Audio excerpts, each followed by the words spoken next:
Hey everybody, welcome to my channel, Do Ministry Gaming, and today I'm going to show you the results of running 10 gigajuiced 100% delirious cemetery maps.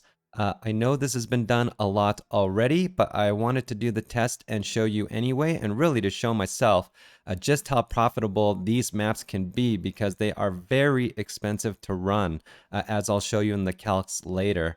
But hopefully I can put a video together that's very organized and help you interpret the results very easily as to just how profitable this can be. So without further ado, let's get started and get to the setup.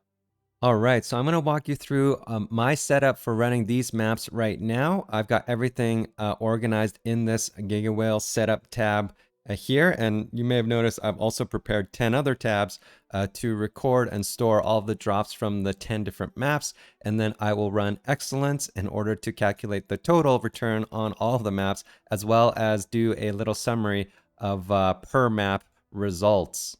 So again, the map I'm choosing to run here is a cemetery map. I really like the layout of the map. I also really like the divination card that drops here.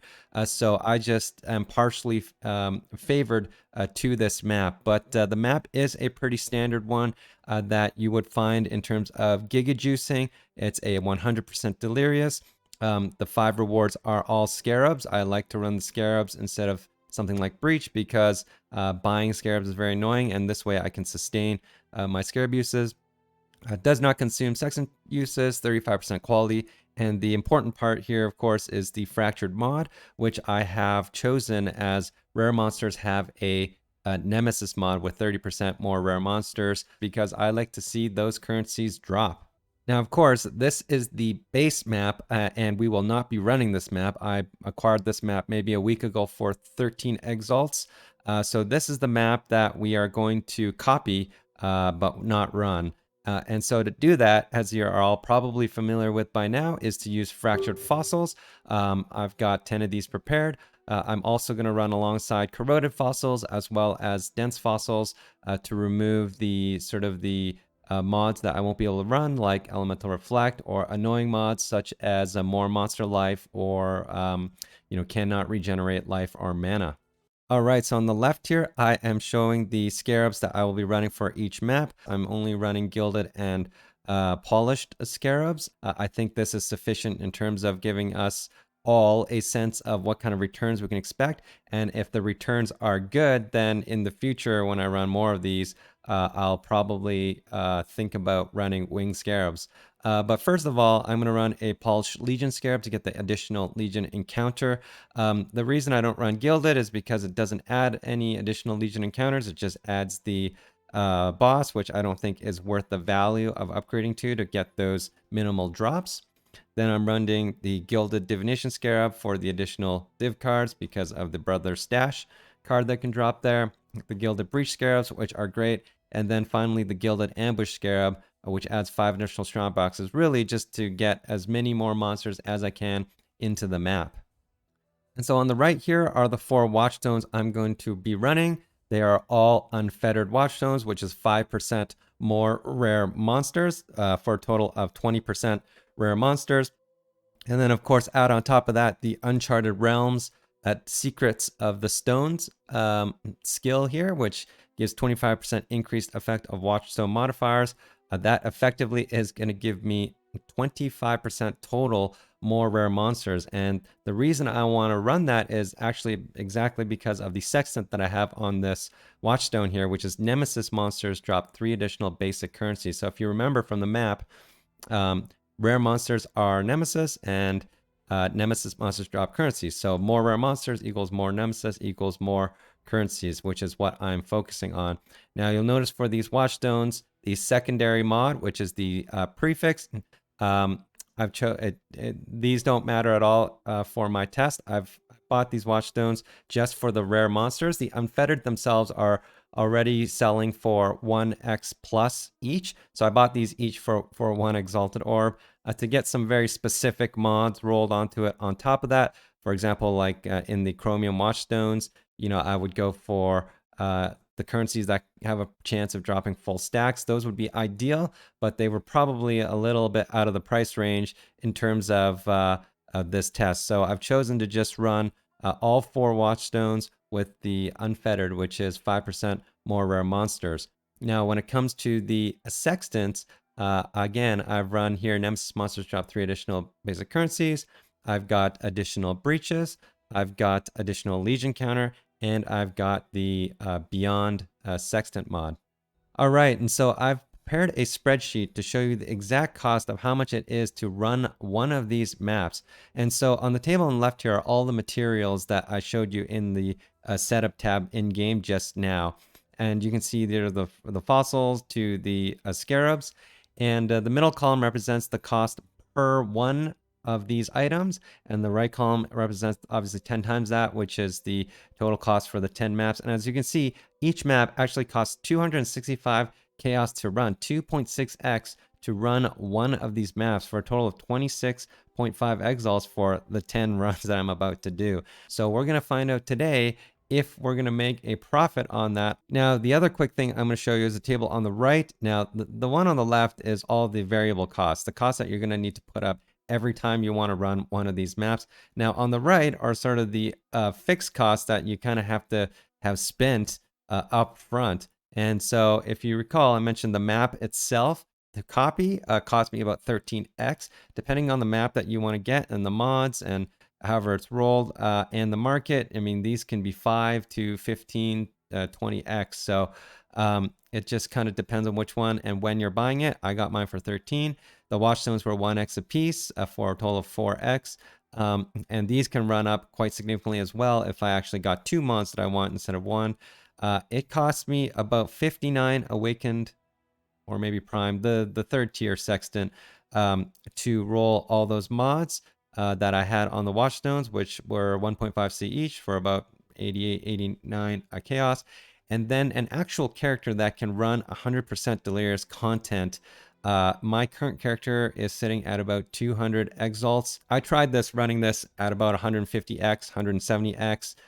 It was a challenge. So, you know, at the 200x mark, I'm feeling pretty comfortable in terms of probability of success on these maps that I can actually get through 10 without ripping. You don't necessarily need to run that if you're thinking about doing this, but you are going to need an expensive character. I know there's a lot of other characters out there that can do 100% Delirious content, but most of them probably involve a pretty hefty investment. So you're going to want to think about that before you embark on an experiment like this.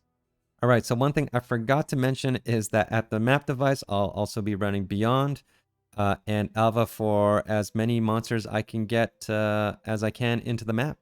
All right, so I've done the 10 maps now, and I've organized my drops into these tabs here, and I'll quickly gloss over what I got here, but I did tally all the results up in a spreadsheet, which I think is going to be much more useful to interpret the results. But anyway, I got a couple tabs of currency. You can see I dropped 11 Exalted Orbs raw and a Brother Stash, so that works out to more than 1 Exalt per map, a ton of chaos. I picked up a lot of stuff I wouldn't normally pick up either, like alchemy orbs, fusing orbs, pretty much anything on this page I wouldn't normally pick up when I map regularly, but I did for this test. And alterations too, but it actually turns out there's about a little over 4x worth of alterations here. So, the value of these smaller currencies do add up. But this is what I got in terms of currency. Then I got some assorted. I got some maps. I did pick up enough splinters to make 4 simulacrums. So these are 300 splinters each. So that's a lot of splinters that I picked up. Timeless splinters. We got some incubators. We got a couple unique maps, beachhead and synthesis map. Then we got Scarabs, and that's where the real value comes from, I think, with these maps is pages and pages and pages of Scarabs, and we sell these in bulk. A lot of them actually do sell. The Div Scarabs, the Legion Scarabs sell really well. Harbinger Scarabs, Sulfite Scarabs actually sell quite well as well. There's a lot of Delvers this league, especially with Fractured Fossils. So Sulfite Scarabs are selling really well. Harbingers I mentioned, even Cartographers sell. So a lot of these will sell in bulk, and I have sold these before, so a lot of them will sell. And then I've got another tab here, sort of just random uniques. Stuff, that's not worth much, but I picked up anyway, Prism Guardians and whatnot. Most of the stuff probably isn't worth much value, but I picked it up anyway. But that's the results at a glance. Why don't we just hop over to the spreadsheet now and really dive into the details of how much currency I actually made doing these maps. All right, so here are the results of the 10 maps tallied up in a nice little summary table for you to see. So each row represents a map, 1 to 10. In the green section here, talks to the amount of time it took me to do the maps, the time to clear, as well as the time to loot each map. And as you can see, on average here, it takes me about 25 to 30 minutes to run each map. So it takes a while to do these maps. It takes about 10 to 15 minutes to clear, and then another 10 to 15 to loot. And so for the total of 10 maps, it's down here. It took me 4.3 hours to actually just run 10 maps. Now, the middle section, the yellow section here, talks about the profits that I made per map. So if you recall, each map cost 2.6 exiles, 265 chaos to run. And in the middle column here is the value of the drops as per the excellence overlay. Now, if you're not familiar with the excellence overlay, I'll have a link in the description below and maybe do a video on it later. But it is an overlay for the game that helps you track how much value you have in whatever tabs, stash tabs that you select, or really anything on your character by pricing it against PoE Ninja. So for each map, I just dumped all of my drops into a tab and then calculate the excellence value of it. And you can see for each map, there's quite a bit of a swing. Sometimes, your maps are pretty dry, like map 3 here. You're talking about 335 chaos in value, but then there's some very, very juicy maps like map 6 here, where I got 1,200 chaos worth of value. So anyway, on average, you're talking about 660, 659 chaos worth of drops in each of these maps. So if I take the difference between the two, I'm actually making a profit of 343 chaos per map. And the other thing you might notice is that literally every map pays out. I did not run a single map where it did not pay out. Map 3 was, again, a little dry, but even then I broke even at the minimum. So, I think it's very safe to run these maps. The sample size, yeah, it's only still 10 maps, but, I'm confident that if I did more of these, and I have, I will break even every time at least. And then on the right here, talks about the most valuable items that I dropped. So map 6 in particular was juicy because I've dropped a brother stash and 2 exalts in the same map. Now what you'll notice here too is that in 7 of the 10 maps, I dropped at least a raw exalted orb. Only 3 maps I didn't drop an exalted orb, and then in 4 maps I actually dropped 2 exalted orbs. I'm comfortable to say that when I run these maps now, I'm pretty confident I'm going to get at least 1 raw exalt drop, and then anything more than that is obviously gravy. And then when I don't get one, it is a little sad when you don't get one, but again, you're gonna at least break even on these maps. And then down here is just a quick summary table of the 10 maps. I invested 26 exalts, 26 and a half exalts into these 10 maps. I got a total value of 66 exalts for a total profit of 39 exalts, or 3,900 chaos, 100 to 1. And it took me 4.3 hours to clear, which the math translates to making about 916 chaos per hour. So a little over 9 exalts per hour. So, as tedious as it is to run these maps, because they do take a while, it is quite profitable if you're able to do it. All right, so there you have it. Those are the results of running 10 giga-juiced 100% Delirious Cemetery maps. The next thing I'm going to do is probably do the exact same thing, except with a tier 2 tower map. That seems to be a trend, an ongoing trend right now, and is slowly gaining a lot of popularity. So I'm going to give that a try. Tower being a map where you can drop the nurse, and tier 2 being a map that is much easier to do. So the requirements on having an extremely geared character go go down. So it's sort of a more of a budget version, I guess, of the cemetery and the burial chamber type maps. And so I'm going to give that a try. I'll probably make the similar video so that I can show everybody the profits of that, and we can do a quick comparison between the two. But otherwise, thank you so much for watching. If you enjoyed the video, please like and subscribe.